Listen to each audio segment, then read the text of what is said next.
Uba Charles Pongro, President All India Trinamool Congress AITC, Meghalaya but MLA Kanong Thamai constituency ulapan pau ka jingbam ïarap an pentrai kam ya ka National Education Policy arja arpau haki college paper haba jubab ya ka jingkli na kinong pathai kubor haka no phai singi ka laipu tarik nailar arja arpulai Uba Charles uloong ba don kam man pensnge ya ka namarkan ktah ya ka lawei ki khna.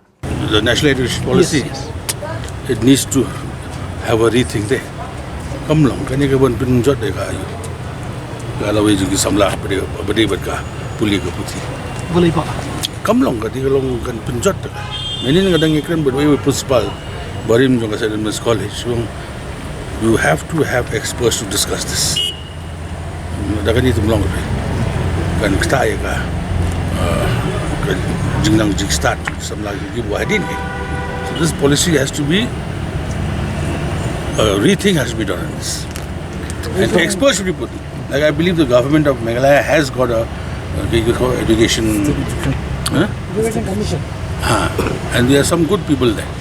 We are there to rethink about the policy. Not this. I mean, they should give ideas. They should give opinions.